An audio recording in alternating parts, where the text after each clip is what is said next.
Hello and welcome to yet again another Kill Team Rules review. So in this one we're going to be going over Genestealers, the Genestealer cult actually.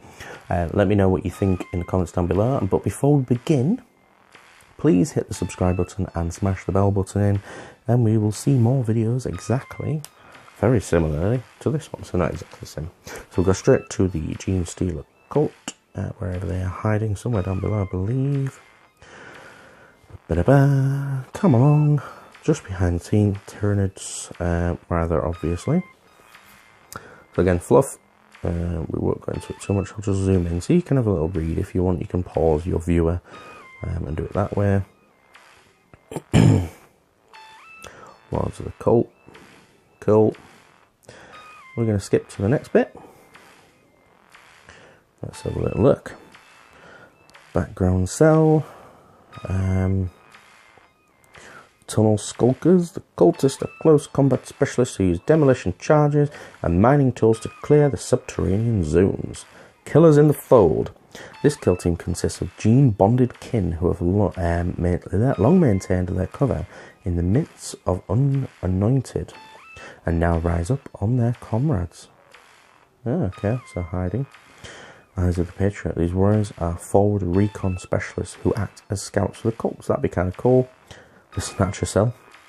This hand-picked squad is tasked with abducting high-profile enemy leaders so that they may be granted the Genestealer's kiss, which sounds a lot more pleasant than it actually is. Let's have a look. We will look at the sacred task.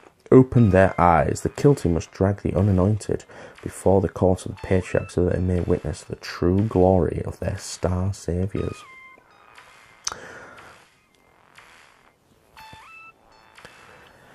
Where were we? So, tear down false idols. The kill team must smash the enemy's symbol of faith and replace them with the blessed mark of the worm form. Gene deviants. Nice. Gene Kincant. Kincant? Careful with that one. This team is so firmly bonded with the Xenos genes that its members converse in bizarre series of clicks and hisses that only they understand. Nice. Devious scum. These warriors use any method, no matter how cruel or dishonourable, to destroy their foes. Inhuman cruelty. These warriors delight in tormenting those that they see as erstwhile oppressors. So I take them as both kind of the same thing. Let's go forward instead. Acidic spittle. The warrior constantly drools trails of caustic slime which scorch metal and flesh. That's kind of cool. Unblinking. This warrior never closes their eyes, even to sleep. I like that. That would never be me. Born survivor. This warrior is well used to fleeing from trouble to fight another day. I like that. Born survivor. It's definitely definitely one way to say it, isn't it?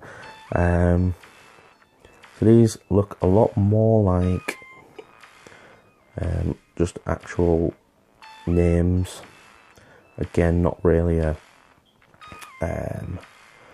neophyte / acolyte name generator, so not a euthanism generator. Let's see.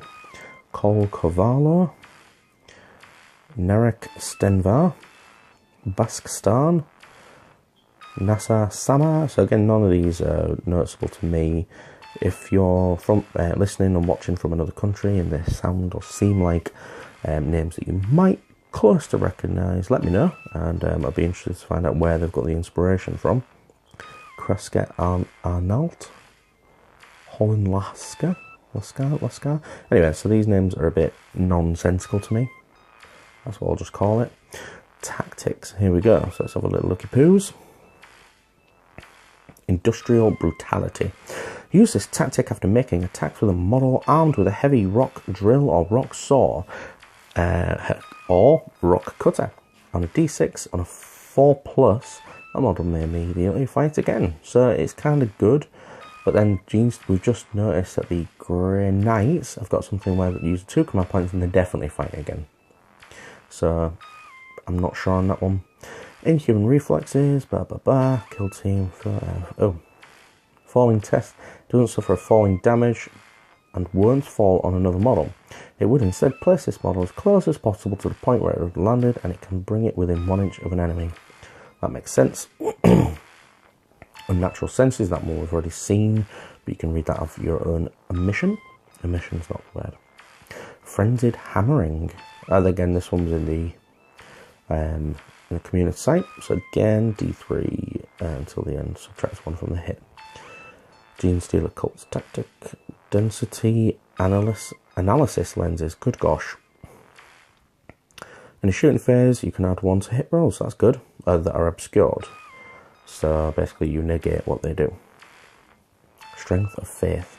Uses tactics when a model from kill team suffers a mortal wound in the psychic phase. Roll a d6 on that mortal wound, and each other mortal wound suffered by that model until the end of the phase. On a 5, the wound is ignored. So basically 5 up, feel no pain for using 1 command point if you're against a psychic enemy or in a psychic phase. Stop going backwards. Right, so you get the Acolyte Hybrid. We've already discussed that one. You can have 4 fighters as such. You can have 1 leader and normal, as many hybrids as you wish, and a Barrant. It does say there's no maximum on it, and you can have just a team of Barrants, which could be interesting, if not a little bit underpowered. Power hammer, power pick, simple. I don't know. I won't go into that right now. That's more of another issue. So we've got the Neophyte Hybrid, which obviously is probably going to be quite popular. You can have 4 gunners, which is good.